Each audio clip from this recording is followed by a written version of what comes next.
Welcome to Things That Matter, featuring Farm to Market, caring for kids, and age-reversing health. It's all coming right up on Things That Matter.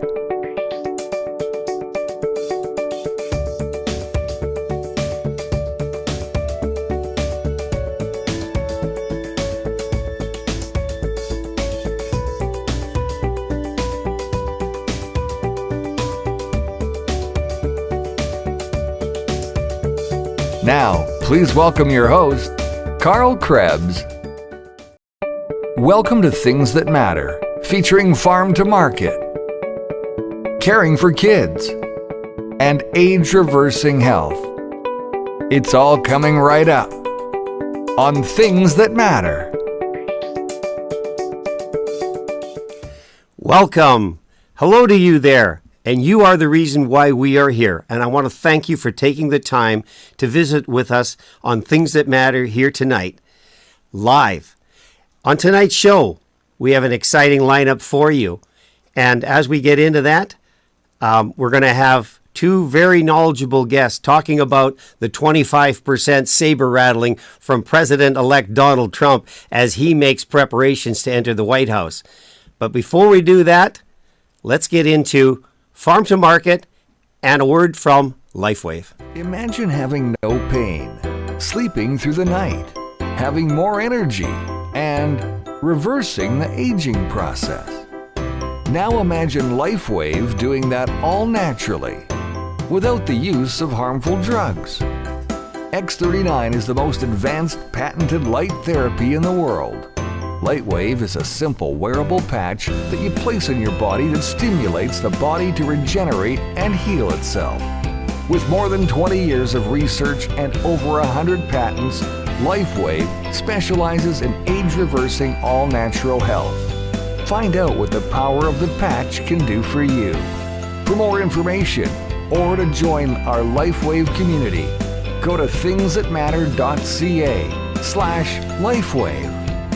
LifeWave, reversing the aging process naturally without the use of harmful drugs. Welcome back. I'm your host, Carl Krebs, and I'm glad that you joined us here tonight.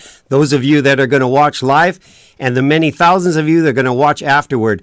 We have a special guest in studio with Harry Siemens and myself on our first segment, Farm to Market. And Cam Dahl is the general manager of Manitoba Pork. He's a seasoned leader in agriculture with a deep commitment to advancing the pork industry in Manitoba. With years of experience in strategic planning and advocacy, Cam plays a critical role in fostering sustainability and prosperity for hog farmers and the broader agricultural community. Known for his insightful perspectives, he is a respected voice in shaping the future of the pork sector. Gentlemen, welcome to the show. First of all, to you, Cam Dahl, for joining us, and my co-host, Harry Siemens, of 50-plus years in ag reporting. Welcome to the show, gentlemen. Really good to be with you, Carl. It's great to be here, and it's great to have Cam Dahl as a special guest here on our show today. Well, Harry, I want to go to you for the first couple of questions, because the basis of our discussion tonight is I guess it's an op-ed that was posted in the Winnipeg Sun. It was written by Cam Dahl, and you also had a hand in responding to that. So take it from here, Harry, and let's see what we can learn from our esteemed guest.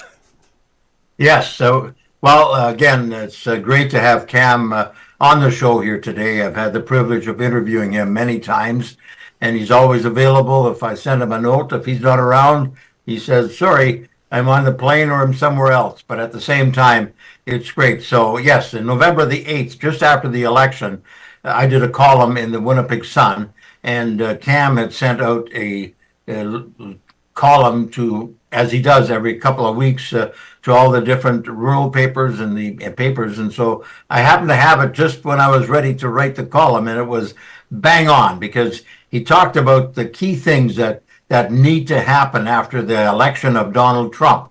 And we had a good chance to visit about that, and he also wrote about it. But Cam, first and foremost, what's, when I look at it, the first thing that you said overall was we've got to have a plan. We've got to get stakeholders together across Canada in order to deal with what's going to come. And then after that, of course, we've had the 25% tariff announcement.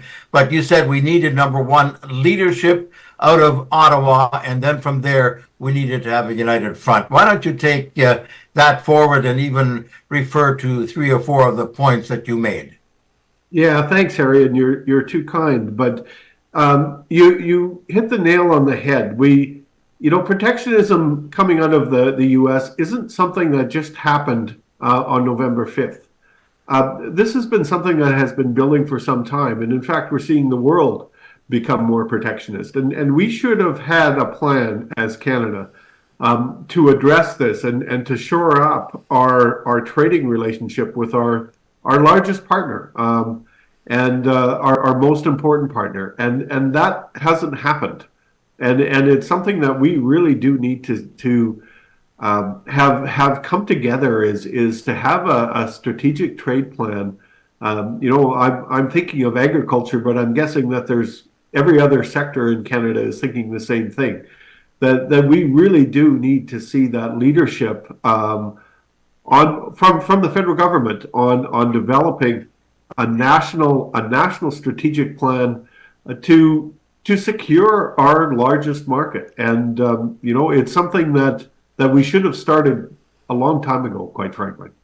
When we get to 226 and they review the trade agreement between Mexico, Canada, and the United States, obviously at that point, as you've also said, we want to make sure the agreement is with all 50 states, not with individual states in the United States. Secondly, in Canada, we also have to be respective of the sectors. We have to be respective of the geographical locations to make sure that we can move forward when we so depend on each other for trade.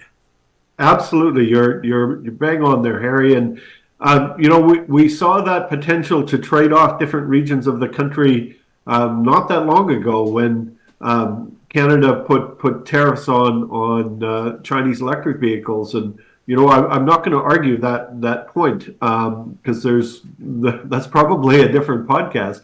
But the potential retaliation is coming for Western Canadian canola growers, and there really hasn't been a plan or a strategy to ensure that we're not trading off different regions of the country, that we're not trading off different sectors, and that's going to be important going forward to when we're renegotiating the Canada-U.S.-Mexico trade agreement. Or we're dealing with potential tariffs coming from the new administration, that we're not trading off interests in other parts of the country for agriculture in Western Canada. One other question, and then I'll let you chime in, Carl. The other question is to make sure that as we move forward, as you've said, we've got to make sure we're not doing protectionism, but at the same time, we can't leave certain areas by themselves, and we gotta. And the other thing, and this is the one I was really going to ask you, is that maybe we don't have as many people taking seriously what Trump is saying about the 25%.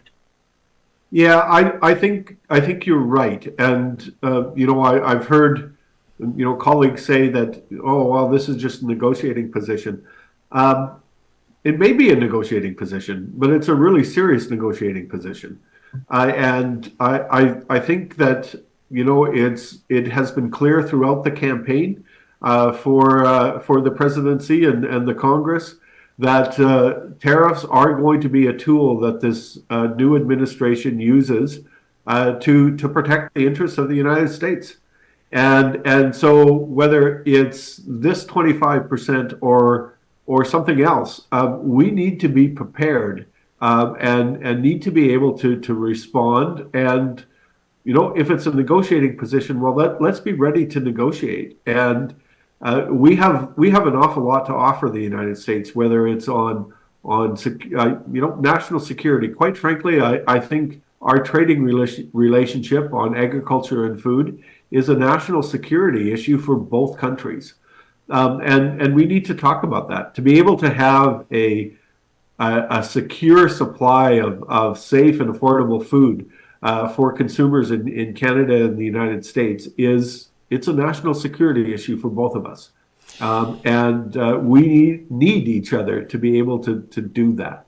And those are the conversations that we need to be prepared to have. And again, I'm not sure that we're ready. I don't think that we're ready for January 21st. I don't see a plan to respond to existing protectionist measures in the United States.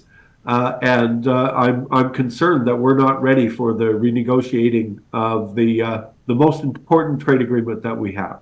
You know, Cam, a couple of points I want to just address with you. And one of them is, the preparedness. There's a saying, chance favors the prepared mind.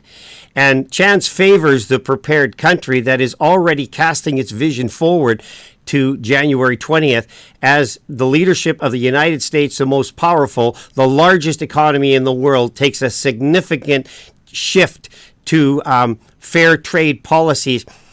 I want you to comment on this, and this is my personal opinion, that somehow there is something very noble in a elected chief commanding officer, as they often call the president, who is going to say, I'm putting American workers first. I'm putting American individuals first. I'm putting the betterment of the country first. And while he's talking tough to his trade partners, Cam, I know, Harry knows, he talks tough to the individuals who are looking to profit by taking their production and their manufacturing and their jobs out of country and then return to the land of the free and the home of the brave and profit off those margins. Would you please comment on that? Well, and you know what, Brad, I think no matter what you think of those policies, Americans voted for it. And that really is the view of the United States of America. This wasn't a disputed election. This call for a change in approach, both domestically and internationally in the United States. It's seen a change in Congress, in both houses of Congress, and it's seen a change in the White House. This is what America voted for. And I don't think that we need, no one can say anything other than that. And again, we need to look to our largest trading partner and closest neighbor and go, this is what you voted for. And we need to acknowledge that and respond to that as well. I'll give you another saying back is that, and this is part of my concern, is that hope is never a strategy. And we need a strategy, and to hope that things are just rhetoric, well, that's not a very good strategy. I want to ask you a follow-up question before I turn it back to Harry, because I know his mind is percolating on more questions. But when you look at tariffs, and we saw what happened in Canada with Trudeau issuing a tariff on the batteries entering and the generations of batteries being built in Canada, the electric cars, and there naturally was a response. Often tariffs are retaliatory. But is it possible to enter into those discussions without being retaliatory, with then coming to the table and getting down to the things that matter? What are we trying to do here? And Trump is clearly using trade to clean up his country when it comes to illegals and the drugs. There's something very creative in that. Would you agree with that? Yeah, I think, and we've seen in the past that there has been a separation of trade policy and economic policy from other, call them political issues, and that's really what I see as the fundamental shift is that we're not going to see that separation anymore. Whether it's the current comments on whether it's illegal products moving across the border or illegal people moving across the border. We also need to take the comments about our defense spending very seriously, because I can tell you that the current Congress leadership takes it very seriously, and the incoming administration takes it very seriously. And so we're not going to see that separation that we saw before, that yes, we want you to control what happens at your border, or we want you to spend more on defense, but that's not going to impact our trading relationship. Those issues are now going to be coming together, and they are going to be impacting our trading relationship. And that really is a fundamental shift from what we have seen in the last probably 20, 25 years in our trading relationship with the United States. Well, I would be remiss if I didn't focus a bit more on the industry that you specifically represent, and that's the pig industry. Little piggy goes to market, maybe? Is that how you said it, Carl, initially? But at the same time, for Manitoba, for Western Canada, for all of Canada, the American market, the pig industry is a big deal for us right here in Manitoba. Tell us how big. So it's huge, and I do have to compliment the Premier of Manitoba for some of the comments that he's made in response, and one of those was, he was very blunt. He said this would cause a recession in Manitoba, and it would. The pork sector employs 22,000 people in this province.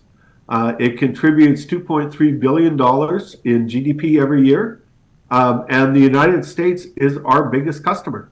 And to lose that market, or to lose a significant portion of that market, would put that $2.3 billion and those 22,000 jobs at risk.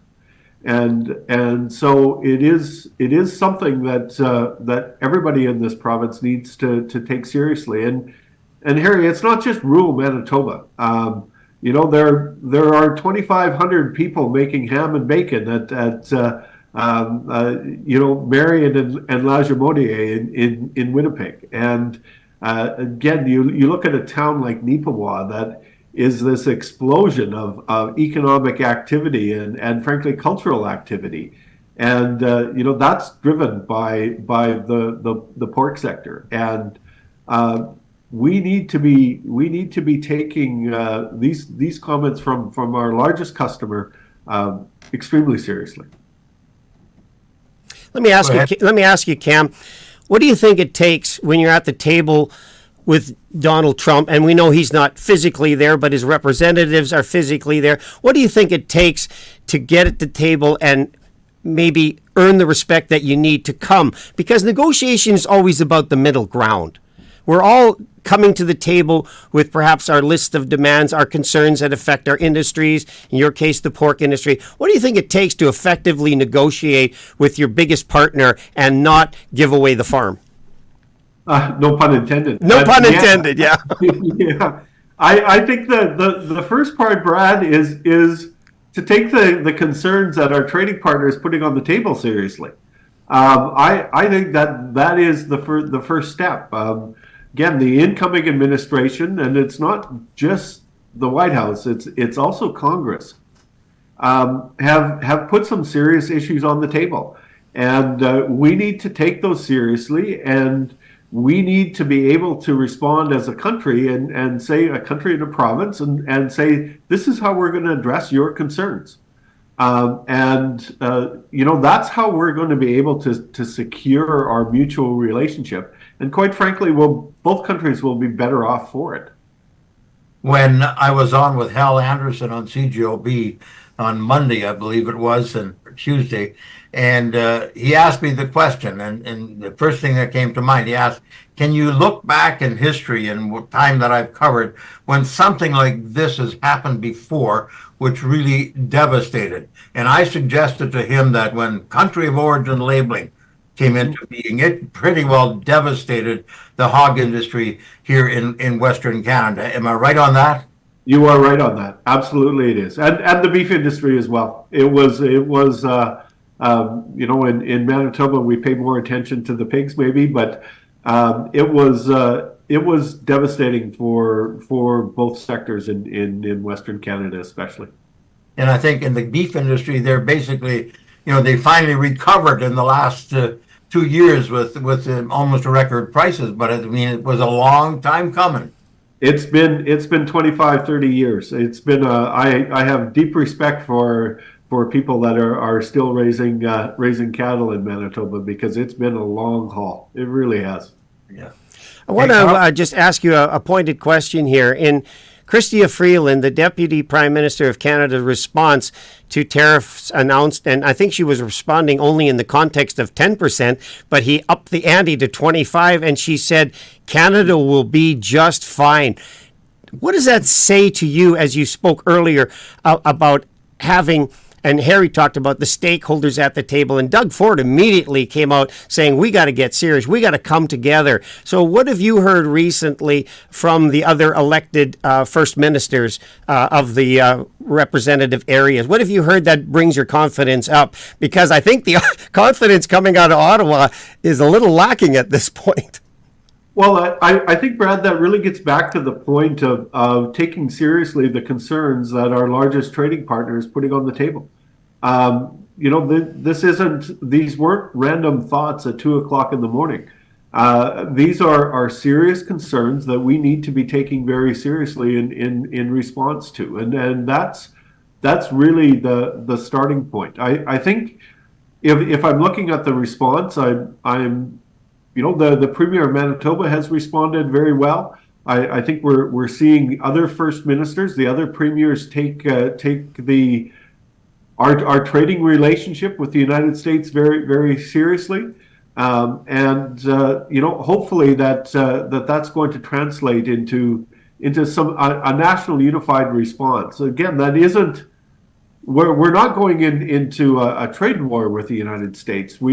This is something that we need to be addressing, concerns that are put on the table. We need to take them seriously, and we need to sit down at the table. And that's really what I'm looking for in the response from our elected officials. One other thing, and this isn't maybe directly related, but the industry, processing industry, and even the on-farm industry, we depend on a lot of what you call new Canadians, but also foreign, some temporary foreign. And so if we have to be careful that we don't get, we don't throw out the baby with the bathwater in some of this stuff that's happening. Yeah, I'm going to go off on a tangent here. Sorry, but. I'm the son and grandson of refugees. It's not that long ago, that's how this country has been built. It's been built by people coming in and embracing what being a Canadian stands for, and building your community and building a home here. And again, agriculture in Manitoba is such a great example of where that is happening and continuing today, and we see that in towns and communities. I used Nipawa as an example earlier. It is such a great example where we have a High Life processing plant that has brought in new Canadians, and they are new Canadians. They are here embracing what Canada can offer and what Canada stands for, bring their families and are contributing to the economy and the community and the culture. It really is such a good news story. And yes, I think there are concerns with how immigration has happened in the last few years, and we see some of our major cities like Toronto and Montreal and Vancouver where there are issues. My comment on this is Nipawa, Notre Dame de Lourdes, and Brandon and Winnipeg are not Montreal. They're not Toronto. They're not Vancouver. So let's not have the same response that we have for the other places that there are concerns and issues. Yeah, I couldn't agree with you more on that, Cam, and I want to echo your sentiment that to be against immigration is to be against how I came here. My father immigrated to this country in 1954 with very little to show. A pocket full of money, about $500, but a bigger mitt full of dreams about living in a country and making a life for him. And I'm well acquainted with High Life, by the way. As a long-distance trucker hauling in the reefer industry, I've seen that plant grow exponentially in the years. It is a ginormous industry, as you said, and it's heavily predicated on the immigrant workers that come here. A lot of people from the Philippines work in that facility. So hats off to an immigration policy that works, but we can't have it unchecked. And I think what Donald Trump is really alluding to is the illegals that enter into a country, that take advantage of the social structure that's there, that hide themselves in the economy and operate illegally. That we can't have. So we've got a few minutes left here. Tell us, in your opinion, give us your 1, 2, 3 of the industry as you see it. The pork industry, as you said, is big, but are you at the height of the pork industry right now? Are you at the pinnacle of success as to the pork industry? Is it as big as it has ever been in Manitoba? No, we still have lots of room to grow. And that's an exciting story. It really is. And I look at, for example, the Maple Leaf plant, or we should start calling them Canada Packers, I guess, in Brandon, that has significant potential for increased processing capacity. So no, we are not at the peak. We have room to grow. And we have room to continue to build jobs across this province. So I'm looking forward to what we can do in the 5, 10, 15 years to come. I really am. And supplying the world with high quality, safe food. And that's kind of that's the Manitoba model. It really is.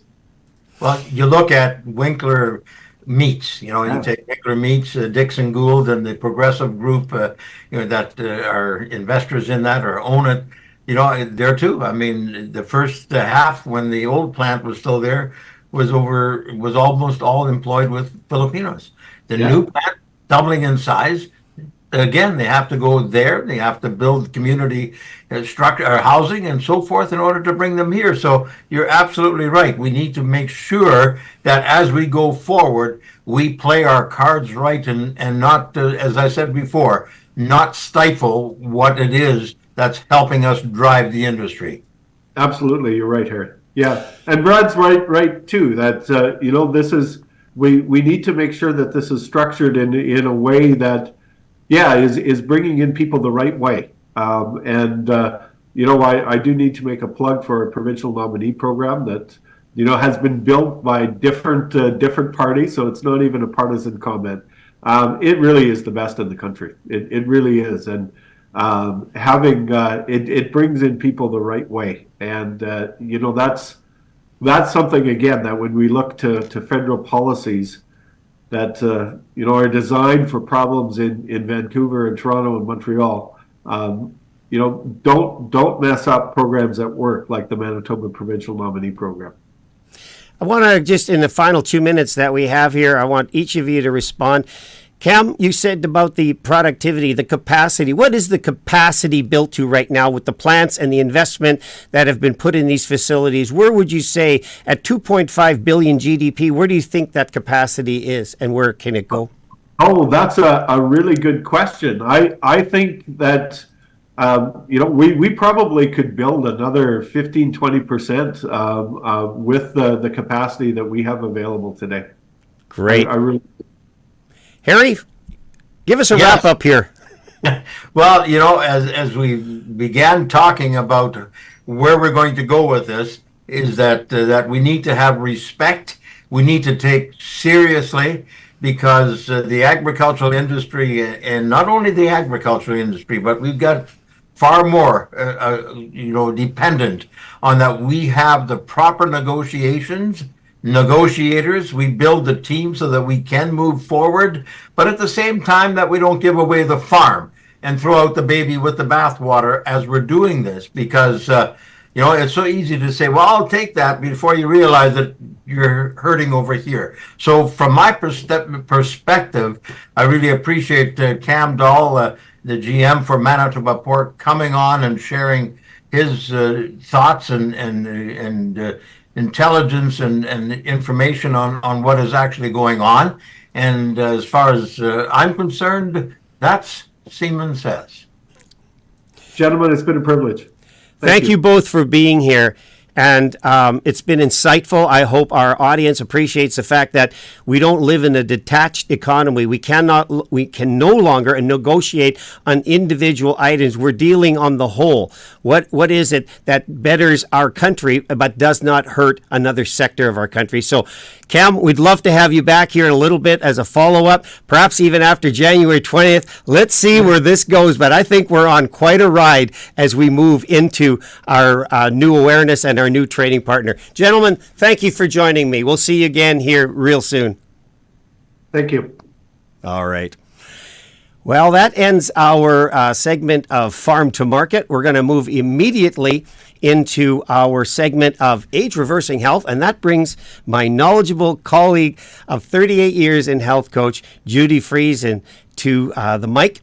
And we're going to welcome her in a few minutes. But right now, we have a word from LifeWave, and then we'll get into Age Reversing Health. Imagine having no pain, sleeping through the night, having more energy, and reversing the aging process. Now imagine LifeWave doing that all naturally, without the use of harmful drugs.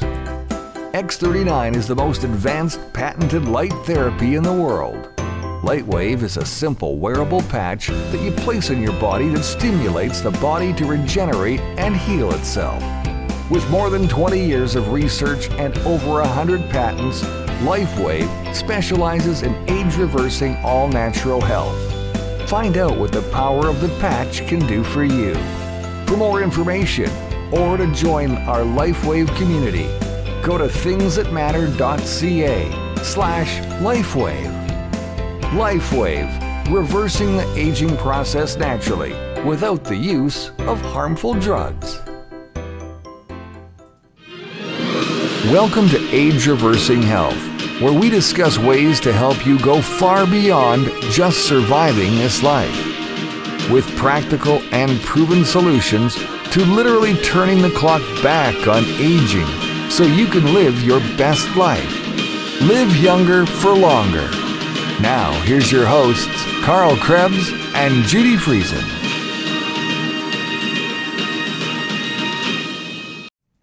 Welcome back. My name is Carl Krebs. I'm the host of Things That Matter. And in our second segment tonight, we're going to deal with age reversing health. And that brings to the mic my good friend, my colleague, an expert in the health industry, Judy Friesen, 38-year health coach and consultant. Judy, welcome to the show. Hey, Carl. Good to be with you again tonight. Wonderful. You know, we're going to take a different tack line tonight as we talk about, and this comes up a lot, we talk about the why question. And essentially, I think it's incumbent, I think it's very therapeutic, it's very good for all of us to question, why do we do what we do?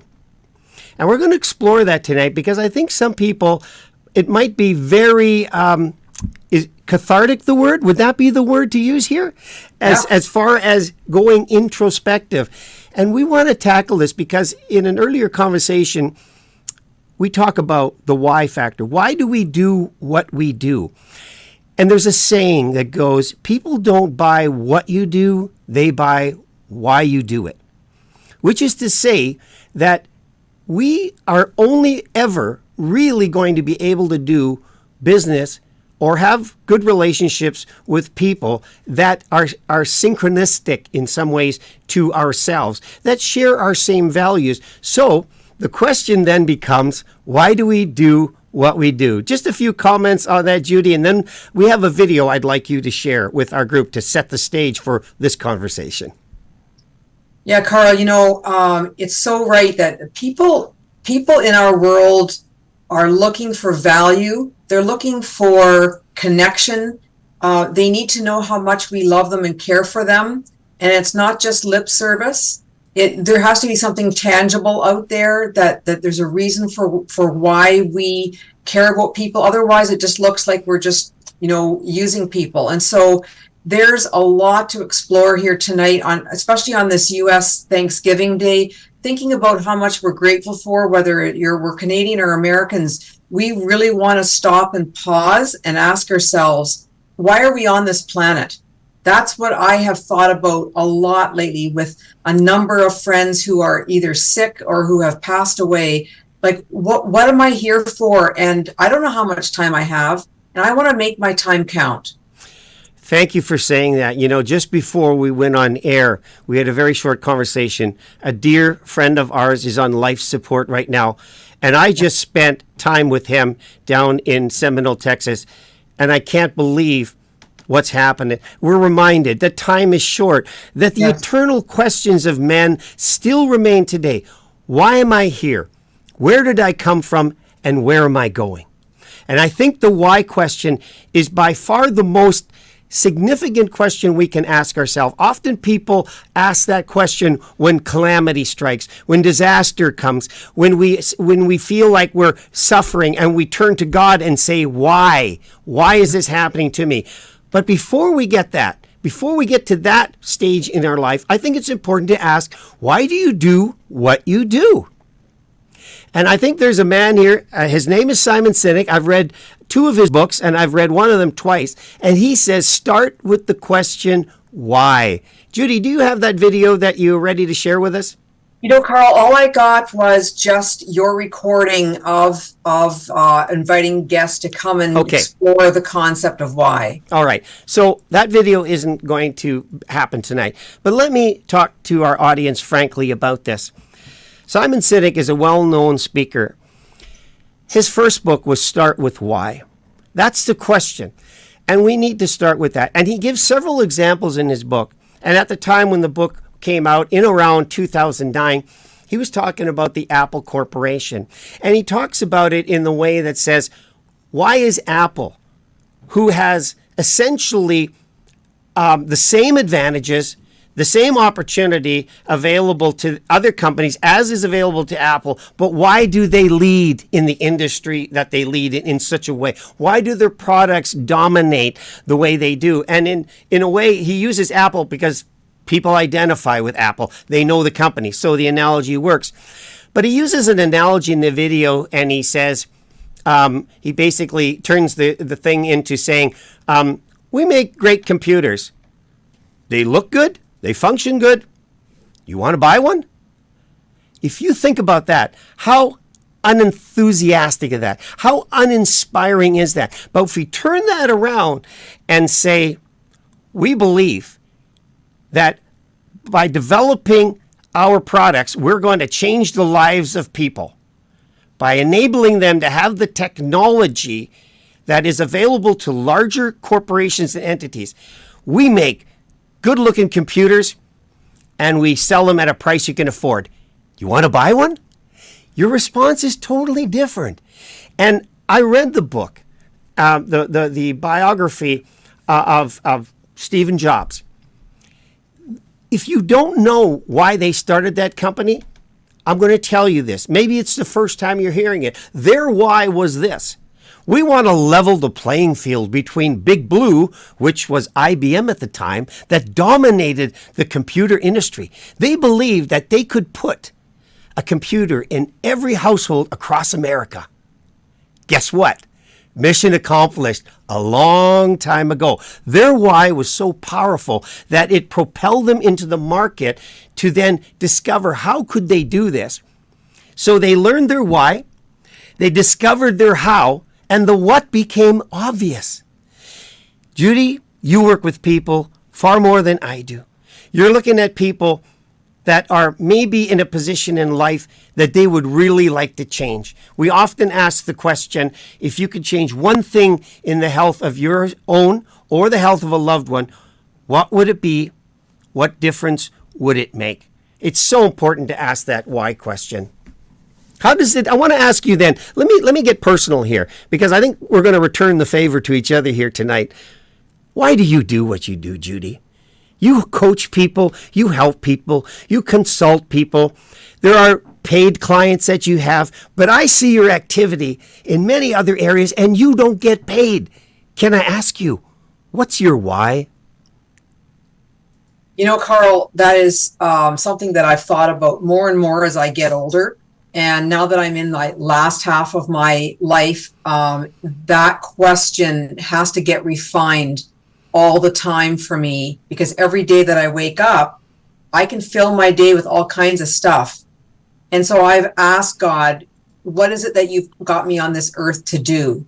And that's my why, is to share his love in a practical way. And for me, it's the way he's wired me to use my brain in the whole medical technical field of health and holistic medicine, and to use what he's given me, which is a desire to learn and to research and to help people go down a path of health and wellness that's going to bring them more joy, so they have more time with their children, their grandchildren. They can fulfill their dreams of whether they want to go to Haiti and help out the homeless, or whether they want to run a business and make lots of money and be able to give lots away.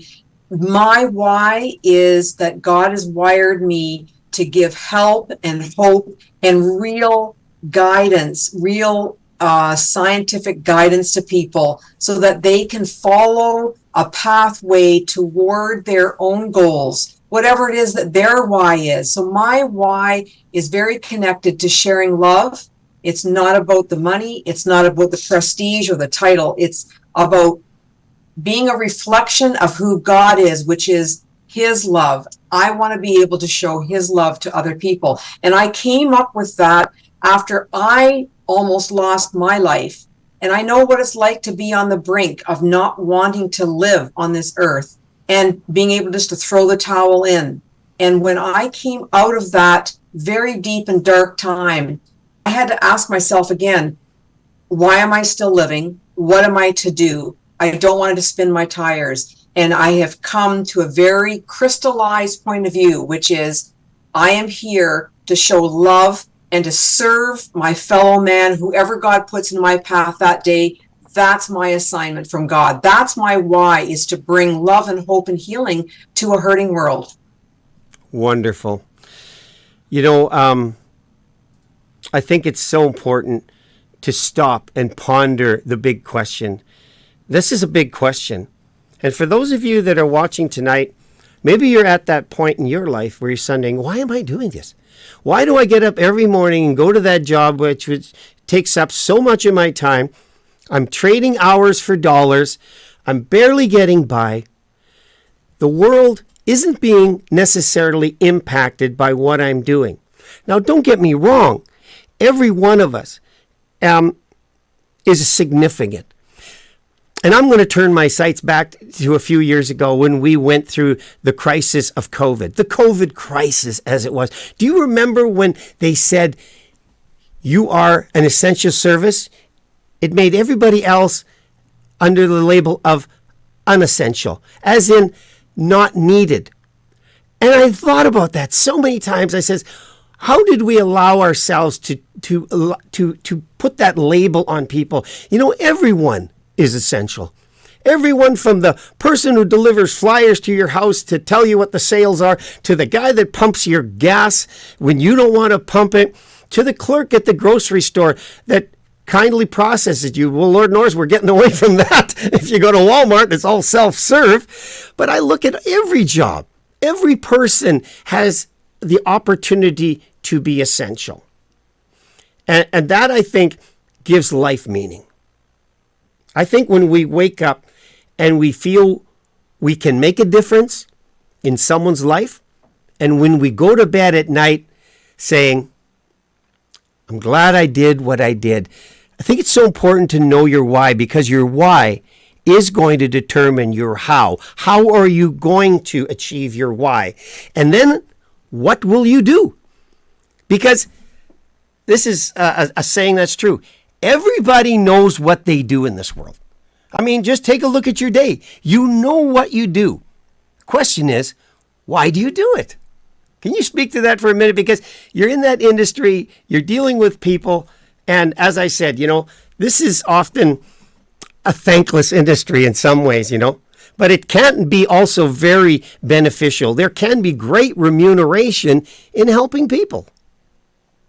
Yeah, I mean, like, it seems like when you get into that laneway where you are on the path that you're meant to be, You're not looking to the left or to the right saying, well, how come I'm not doing this or what that guy's doing or what that lady's doing? But if you're on your lane, then you are in that sweet spot of where you're getting joy so much from what you do because you figured out your why. Why am I on this earth? And once you figured out your why, you get so much joy that the how and the what just falls in place. And any extra benefits that you might get, whether it is title, prestige, or income, it is like such a blessing because I would have done it without any money. Well, I would do what I'm doing without one penny, Carl.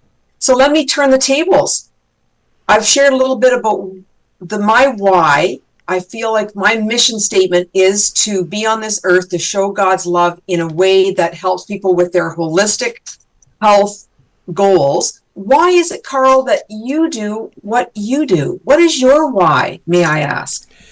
Well, that's a good question, and I was prepared for that because, I asked you, I expect you to ask me back.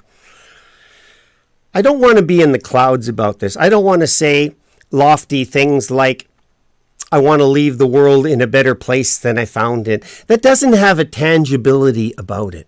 I want to look down at ground level, not the 30,000 foot view, because we see the world, and the world is growing increasingly dark. And so a few years ago, I found myself in a very unlikely place.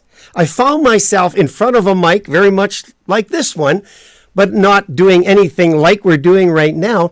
And I felt that something needed to be said about the things that were going on and the things that matter. I wasn't out there to promote my brand of Carl Krebs, which is why I detested putting anything of my name into what I was doing. I was here to talk about the things that matter. And what are those things? Those are the critical things that when we finally get down to them, and you look at your life, I look at my life, and I said, what is really matter? What really matters here and what doesn't? Because there is so much significance. And so I'm going to start with the distraction factor. There's so much that can distract us from doing what we ultimately want to do. So I'm coming back to your story for a moment. And there's a saying that our greatest passions are realized out of our deepest hurts. So if we just modify the language a bit, you said you were on the brink of losing your health. That was a springboard. That was a catalyst for you to say, I'm going to dig in here. I need to know what's going on in my health. I can't rely on necessarily someone else doing for me what I need to know is good for me. So back to me. I want to contribute in a meaningful way to the health and wellness of people, which is why I find myself in this peculiar spot talking about health products, something of which I didn't pay much attention to in the years that went by. But when we are awake, when our eyes are open, they can't close. When we hear truth, we can't unhear it. And when we see things that we know are wrong, and we have the ability to speak to them, to get involved with them, to encourage other people to take a stand, that to me makes my heart get even bigger. And so my why is to be here to help other people discover what I've discovered, that life has tremendous value. That when people tell you, oh, well, if you just don't like who you are, just take yourself out of the game. What a hopeless place that is. What a dark world that is to live in. I said it before, and I was just in studio today, and I'm putting together some promo videos to extrapolate that why factor. Judy, we need to be salt, and we need to be light in this world, my dear. What does light do? Light, in broad daylight, light a single candle. What is that? Very little significance. You wouldn't hardly notice that the candle is on. But when all the lights go out, when it's pitch black, that light shines its brightest. And in this world, as we encounter dark forces that seek to change our way of life, that seek to take us down paths we don't want to go, keep us longer than we ever wanted to stay, and cause us to pay more than we ever thought we pay. You know what that is, Judy? That's a definition of sin. Sin is losing your plumb line in life. So, salt. What does salt do? It preserves. What do we need to preserve? We need to preserve values that have passed down from generation to generation. They're cross-cultural. They're cross-denominational. They're cross-cultural. They're values that come from our Creator. I want to know as much as I can to be salt and light in this world. And that's my why, Judy. That's why I'm aligned with this company called LifeWave. It's why I'm doing Things That Matter in the hope that we can attract some people. And if we can just offer hope, well, wouldn't that be something? You're right on, Carl. Offering hope, not pie in the sky stuff, but real hope. And that's what I think is my lifelong goal, is to see people who would normally just give up, whether it's give up in the sense of maybe not monitoring their weight, or whether it's give up on life. We want to offer that kind of hope, and finding a home, finding a place for me in this age reversing health area of regenerative medicine has only added more fuel to my fire in why I'm doing what I'm doing. Because I now can see that this is not just a word. This is not just Star Trek. This is actually coming true in my lifetime, Carl, that we can actually offer real hope to people. Because guess what? It's hard to get excited. I'm thinking about our listeners now, Carl, and they're thinking, yeah, but you don't know my situation. You don't know how hard I'm having it. You don't know what's going on in my life. But when you give people the physical stamina, the health that they need, then all of a sudden it affects the brain, and then they can start to think the right thoughts and put one foot in front of the other and find out more and more resilience. So if we can help people on the physical level, which is what I do day in, day out, I'm coaching people on what can you do to feed the body in a way that it can perform well for you. Then you can actually think these thoughts about wanting to make a difference in the world, whatever it might be that God's called you to do. But you have to have that foundation, which is you have to have your body healthy. If you're feeling a pain, you're not going to be thinking a whole lot about your why. So we really want to bring that kind of opportunity to people to get out of debt, to have a meaningful work, to get out of pain, to see their lives not only just coast, but to actually reverse the age. In other words, heal the body so that you can go back 10, 15, 20 years in your age just because you dealt with your physical ailments. I think that a lot of us need to really take a really hard look at how do we make sure that our physical health is solid, because I can control my physical health. I can't control the world around me. I can't control who becomes president. I can't control what kind of toxins they put into my apple. But I can control what I can do for me to make sure I detoxify and stay healthy. I'm really passionate about being able to work with the kind of company that you and I work with, LifeWave, that offers a real solution to aging. So the saying, as we all know, your health is your greatest wealth. You know what? It's never been more true than now, as we hear and see, like our friend who just now went in life support. You know, he didn't wake up this morning thinking, I'm going to be on life support at the end of this day. I'm going to be fighting for my life. Time is precious. You know, 3 things never return: a word spoken, a spent arrow, and time. And when we realize that time is the greatest revealer, it's not a healer, it's a revealer as we give time to the situation. So when you're asking a why question, a powerful why question, and you don't get an answer, don't give up on that answer. That answer can come to you in time. Time is a revealer. It's not a healer. It reveals our own significance. It reveals what opportunities are there for me in this world besides what I do on a mundane basis. Yeah. I don't want to trade hours for dollars the rest of my life.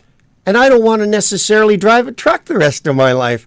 I want to be impactful wherever we go. You know, this is so funny. I got to share it.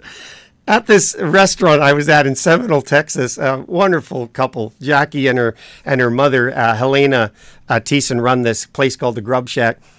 And when I pulled up there, I saw this very odd thing happening. A sunflower was growing out of the concrete. And we all were amazed at it. We looked at it and we said, well, that's so peculiar. And then it came to me, because my mind tends to go that way. I said, what did it take for that seed to fight its way out of the crevices of cement? What's down there that could possibly help that flower to grow? It was like 3 feet tall. So I looked at that, and I looked at the struggle for life and significance, and here it is, a sunflower growing in the middle of a parking lot. And then it came to me again. Bloom where you're planted. Wherever you are, wherever God has placed you, wherever you find yourself, take a look.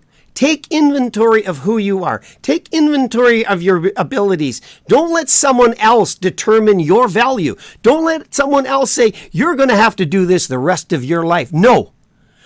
Again, why am I doing this? Why am I involved with health? This is the two most unlikely things I ever thought I would be in. But COVID took me to a point where I said, there's something more out here that I can do. I think COVID was such a game changer for so many people. Would you agree with that? Right, you are, absolutely. Yeah, it's really taking stock of the world around you and do some course corrections. If you're on a path that's not giving you joy, if you're on a path that you're not finding your real wake up in the morning, I want to get to it kind of a feeling, then stop. Ask yourself some questions. Look for that why and make that course correction and get on a new path if you're not feeling good about the path you're on. Every one of us have a deep sense of knowing, Carl. It's natural. It's built into the human condition that we know when things aren't right. And we know when things are right. Not about your situation, not about your circumstances. Circumstances can be really bad no matter whether you're in your why or not. But it is so important to stop and ask the question. Ask people around you. Search for the answers. And I really believe that we will be given that word where we can know that we're making a difference. As you said, salt and light. Those are two very powerful words in the Bible that talk about that's God knew that we would get depressed. We will be lost if we're not being salt and light. He's the greatest psychologist ever known. And he knew that if we lose sight of being able to be salty and showing light in darkness, then we'll get depressed and we'll lose our way. So I really love this topic, and I think that if we should ask more people around us, how can I be someone that could help you find your why? How can I help you just to even bounce off of me? What are you thinking? What are you wanting to change? And how can I help you to get there? So great challenge, and we got a couple minutes left here. We want to help people. That's why we do this. We do this Age Reversing Health show every week because we truly do want to help people. So tangentially, as we're talking about age reversing health and the need for health and how important our health is and discovering our why, what is a challenge you want to issue to our audience that's listening and the many more that will listen afterward? Because they can get a hold of us at the bottom of the screen. You're seeing info@thingsthatmatter.ca. Issue a bit of a challenge to our audience, Judy.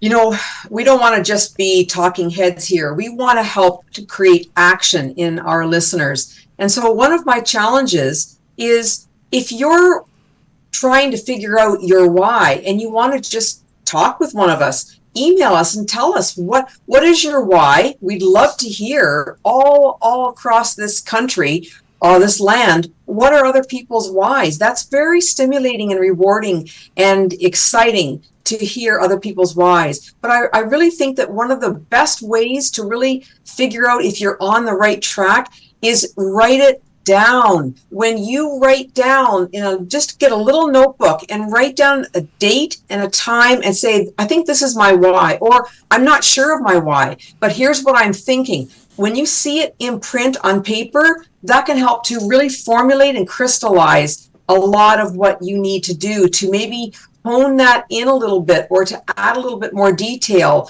or to put it into the right path, as I was talking about earlier. So write it down and then share it with Carl and I. I would love to see what some of our audience members are thinking, as our listeners are thinking about what their why is on Earth. All right.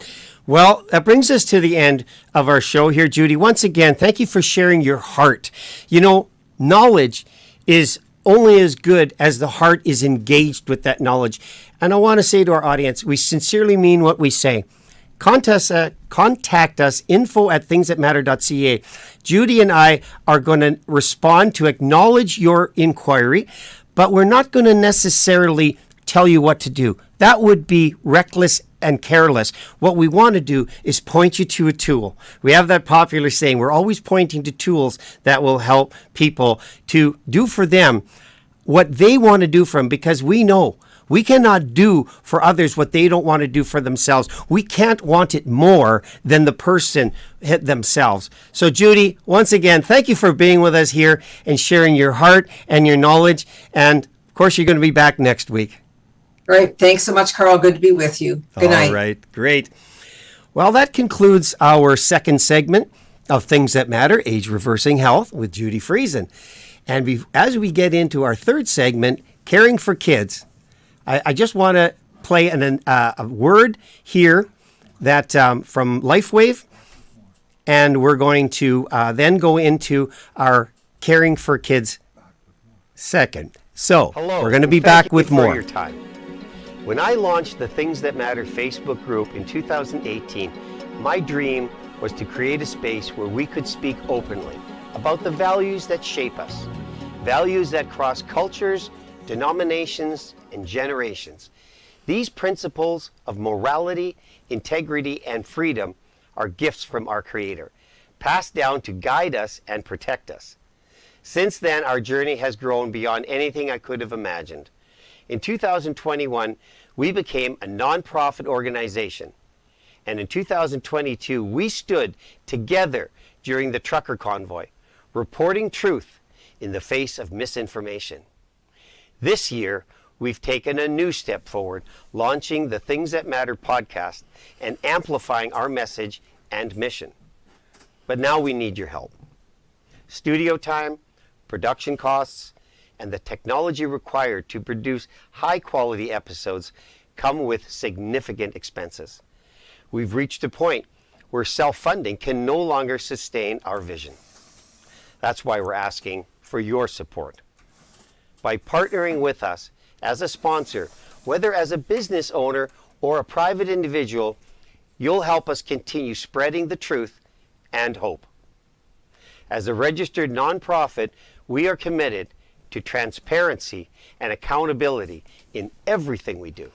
Your contribution, no matter the size, will help us to expand our reach to new audiences, cover essential production and technology costs, and shine the light of truth in an increasingly dark world. We have developed a sponsorship program that we believe will return value to you for your financial support. And if financial support isn't possible, you can still help us by liking and sharing our content to spread the message far and wide. We believe this calling is bigger than any one of us, and together we can make a lasting impact. Let's be the salt and the light in this world, preserving the values that make life meaningful. For more information on how to partner with us, go to our website, thingsthatmatter.ca, or email us at info@thingsthatmatter.ca. Thank you for standing with us to be a part of something bigger. Let's build a future rooted in truth, freedom, and integrity. Thank you for your support. God bless you and your loved ones. Welcome to Caring for Kids, where we discuss physical, emotional, and spiritual needs of children in a positive, loving environment that promotes good decision-making.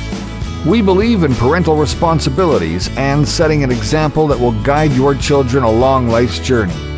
We want to raise the issues that matter to parents and children alike. Now here's your host, Carl Krebs. Welcome back to Things That Matter and our third segment, Caring for Kids. In this segment, we want to talk about things that matter, things that are important to you as parents, as grandparents, as we watch our generation grow up before our eyes. As you just heard, perhaps you joined us in our other segment, the world does seem to be a whole lot darker than it used to be. And we need to be a light of hope as we shine wherever we are in this world. Tonight on this segment, and I'll tell you up front, I had a hard time getting anybody to come on to talk about this. I appreciate that because it's a contentious and controversial issue. The question I pose tonight is, are we ready for cameras in the classroom? And I talked with a friend of mine who is a very skilled, very knowledgeable, very experienced educator, 25 years experience teaching kids. And when I posed the question, she didn't even hesitate. She said, absolutely not. The moment cameras come into my classroom, I'm out of here. I said, whoa, I'm not suggesting even that we should. I'm asking the question. And we went on to talk about this from the perspective of a teacher. One of the examples that she gave me was she said, funny you're asking that question today. Today, I had to get to the top of my voice to get the attention of the students. She teaches, I think it's grade 6 and 7. Now, those are challenging years. I remember what I was like in grade 7. Oh, I could never be a teacher. But I said to her, so what caused that? She said, I just couldn't, in my normal voice, get them to settle down. I had to get as loud as I could to get their attention so that they would settle down, that we can resume class. I said, I understand that. I can remember what it would take, what it did take, and what it does take today. Because let's face it, we weren't that great as kids. Many of us acted out in classrooms. So I said to her, so that video, if that were captured, would probably cause some backlash. There'd probably be some questions you're going to have to answer. She said, oh, yeah. But I said, let's look at it from a maybe slightly different perspective. The context is there as well. The context of what is going on in that classroom at the time that preceded the volume that you had to use. Now, nobody wants themselves videoed or caught on video in a less than ideal environment or less than ideal performance. She's a wonderful teacher, by the way. And I said, but you can understand that in the context of what was going on, you had to do what you had to do. So you get the context of what happened before to prompt you to lose, to have to use volume, let's say. Not lose your temper. She doesn't lose her temper. She used volume that she didn't think she ever had to use, but it did happen. And I said, now, in isolation, somebody goes home and said, wow, the teacher just screamed at us today. Oh, the parent said, the kid is going to tell you the most favorable version of the story that makes them look innocent. That's just kids.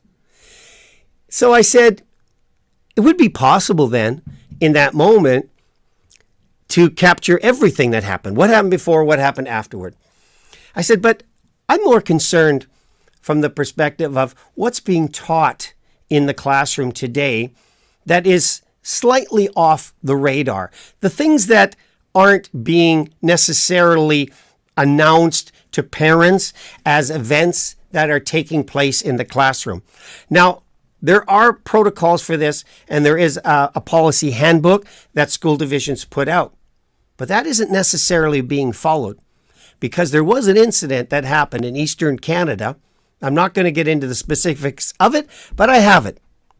And I'll post it on our website, where parents found out to their own horror that a presentation was made in that classroom that they clearly would have never approved of, that they had no knowledge of it, that it was going to take place, and were forced to express their disapproval afterward.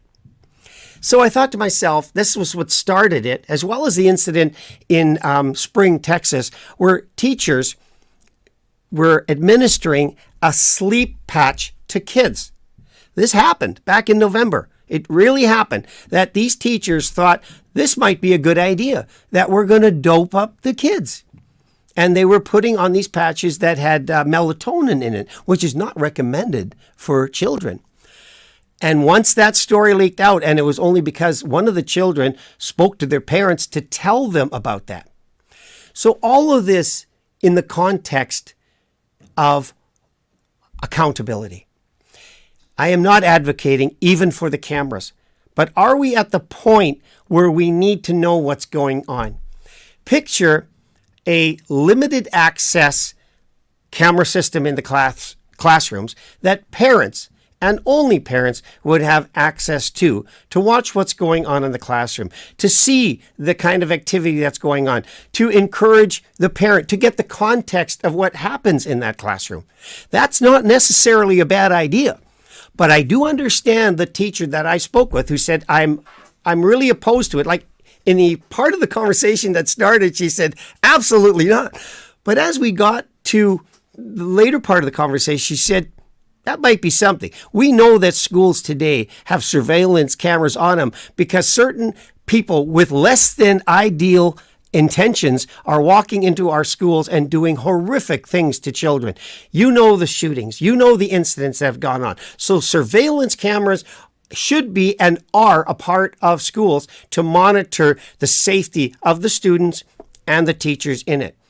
But as we enter into these agendas that we don't seem to know enough about, I'm asking the question, are we at that point? A lot of you have responded to the agenda of the school divisions that have said, we're going forward with this SOGI 123. We're going forward with the inclusivity, the DEI, and all that stuff that has entered into our school systems already. With such a system in place that would allow parents access, we would know in a moment what's going on in that classroom. And that would enable us to not attack the teacher, but to question what happened here. What were you saying? What was the intention of this lesson as you ask my children or asked my child to state their pronouns? What part of education does that factor into? So that's a question I think we cannot be afraid to ask. We cannot be afraid to enter into that conversation because conversation brings clarity. Conversation brings things to the surface that we sometimes think about but don't give voice to. And I want to give you an analogy here because I deal with surveillance all the time. I'm a truck driver, as most of you know. There is a camera in my truck that records everything. This camera faces outward, so it does not record me because the company I work for has a privacy policy that extends to my own privacy in my own domicile, which is what the truck often is. It's my personal space, it's my workspace, it's my residence on the road. Now, I wouldn't want somebody capturing me on video 24/7 in the cab of my truck. But that camera captures everything that goes on around me. The system is so sophisticated that if I were to say the incident was this, and I applied the brakes with tremendous force, but didn't bring the vehicle to a stop and the accident happened, they can monitor that through the camera to know exactly how much brake pressure I put on the brakes. So am I a liar or am I being exonerated by the camera system? And I have to tell you at the outset, I was really against this. I thought, well, this is the first time I'm going to have a camera in my truck. But a colleague of mine says you can look at it as the system that busts you or the system that you can make your friend. Here's another aspect to it. This is truth because we're in the trucking industry, and the trucking industry is more closely monitored than any other industry out there. It is listed still in the top 10 dangerous jobs in the world. And the accidents that happen in commercial driving, the number one reason is driver fatigue, and number two is distracted driving. And you heard me recently talk about the incident in Altona, which cost the life of a beautiful young mother, a wife, and her lovely daughter. If there were a camera in that truck, which we don't know yet, we're going to know exactly what happened. If there were a camera in that truck, as there is in my truck, my company calls me up and wants to know what happened. They want to know my version. Every incident is recorded, and it keeps me in check. Let's face it. Everybody out there at some point can be easily aggravated to the point where they're going to do something that is, quite frankly, stupid. And I see this all the time. I see drivers pulling up on the backside of a vehicle, a passenger vehicle, and riding that tailgate in a place that you would think, that's insane. If there's any incident of any kind, that truck is going to be in the back seat of that car before anyone can imagine. In a blink of an eye, that will happen. But the camera is a checkpoint. It's a point where you say, I ain't doing that. Might be tempting, but I ain't doing that. It holds me in check as a truck driver to be sure that my actions are defensible, that my driving has some integrity to it, that I'm not risking my life or the life of that other vehicle that may be in my place or in my way in a way that it shouldn't be. So I look at the cameras in the classrooms and I say, what would that do for the teacher? It does pose a unique challenge, but as we have adjusted to it in the trucking industry, I learn to check myself every day. We want to be checked. We want to be accountable first and foremost to ourselves for our actions and the things that we say and do. And the camera does that in a wonderful way, but I can also see the concern that it brings. So as we face these challenges, and by the way, when I talked with my teacher friend, she says, you got to get involved with the teachers. You got to get involved and find out, because a lot of teachers are willing to sit down and have those conversations so that you can understand what is it that they're trying to do. We all want our kids to have a good education. We want them to have the basics of life so that when they graduate, they make a meaningful contribution to society. Our children are precious to us, and we want to know that what's happening in that classroom checks and squares with our values as a parent, as a guardian, as a grandparent. I think it's important because when that child goes to school, we don't want to see or have them exposed to things that we don't agree with, the things that you would have to undo at home. When I talked about the incident in Eastern Canada, the parents were in the cleanup operation of that, and it was horrific. This person who presented did this in such a ghastly, inappropriate way that these children went home and they were just a little bit more than disturbed about it. They told their parents about it.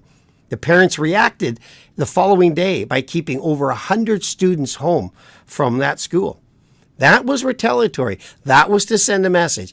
But if we had the kind of proper closed circuit type of monitoring in a classroom, what would that do? What would that do for the student who acts out and makes himself to be innocent? When mom sees it, you're busted. What about the teacher that is saying and doing things that they wouldn't necessarily want? I think we have to look at it and say, we got to balance that conversation out. Again, I'm not advocating for the cameras. I'm advocating for the conversation that is necessary before we get to the point where it's too late. We all want to anticipate what's coming and properly organize ourselves, get our thoughts together, collective reasoning. Discussion brings clarity. There is conversation, clarity in conversation. Let's have the conversations and not ignore it. I know one thing. It's not possible any longer to simply send your students, your loved ones, your children to school and expect that the education that you received is the same one that they're receiving today. I don't think we're well past that point. And in the course of this, I talked with a school teacher, retired, of over 50 years. And he shared from the perspective of a teacher, having begun when corporal punishment was in force, to the point now where teachers cannot say and do a lot of things that would probably be beneficial to bringing that child in alignment. So much is so sensitive and verboten from being done that we've now pulled back so far from that line of good, solid, constructive discipline to the point where anything goes. It's too big a price to pay to send our kids out there and hope for the best and not know what's going on. So in the meantime, my challenge, caring for kids, be the involved parent. Be the parent that asks the tough questions. Be the parent that goes into that classroom and said, I heard something. I'm not here to accuse. I'm here to inquire. Did this happen? Because my son, my daughter, was very uncomfortable with this. I need to know what really happened. And I want to know, hat in hand, so to speak. Go to the teacher. Make your inquiries known in a polite way. I dare say you're going to be met with opposition. The opposition that often happens is when we lose our temper and we go in there with our guns loaded and we let them have it. But this is important as we work through this agenda. And let me say this much on a closing note to this section. It was recently announced by the world's largest employer that Walmart is pulling back from DEI. DEI is in all the schools right now. I applaud a corporation as large as Walmart and others that are following suit, by the way. They're not the only one that are pulling back from diversity, equity, and inclusion because those words have been hijacked and we're paying a price. We don't want to pay that price. We want to see that. So, in the leadership that's out there now and the significance of a big change in the White House that's going to take place in January, if you haven't been hearing what Donald Trump's going to do about it, then you just haven't been paying attention because he is out there to straighten up things that need to be straightened up, things that have gone too far. Caring for kids. What's more precious than doing that? I want to thank you for joining us here on Things That Matter. I want to ask you to consider supporting this show, even without money. How does that work, Carl? Let me tell you. Likes and shares. The way we're going to grow this podcast, the way we're going to get people to come is if you, the listener, like and share our program, wherever you are. Some of you have great influence. I'm going to be reaching out to you personally in the next little while. I do what I do because I truly do care about these things that matter. So I'm asking you, as you watch this show, to like it and share it wherever you are so that people will go to see what you thought was important may be important to them as well. That's how this works. It's really straightforward. There are hundreds of thousands of podcasters out there. The numbers are alarming. But when I decided to do a Things That Matter podcast, I decided to employ really good technology, really good production studio. So we do this at a higher caliber than what may be justified by the viewership. But everything starts with one, and that's where I started. So I'm asking you to support us by liking and sharing it. And if you are in the position to financially support us, we've got a program for you there too. And I'd love you to reach out to me, info@Things That Matter. Next week, we're going to be back here. Lord willing, and if the creek don't rise, we're back here next week, Thursday at 6:30 for more of Things That Matter. Good night and God bless. Imagine having no pain, sleeping through the night, having more energy, and reversing the aging process. Now imagine LifeWave doing that all naturally, without the use of harmful drugs. X39 is the most advanced patented light therapy in the world. LifeWave is a simple wearable patch that you place in your body that stimulates the body to regenerate and heal itself. With more than 20 years of research and over 100 patents, LifeWave specializes in age-reversing all-natural health. Find out what the power of the patch can do for you. For more information or to join our LifeWave community, go to thingsthatmatter.ca/LifeWave. LifeWave, reversing the aging process naturally without the use of harmful drugs.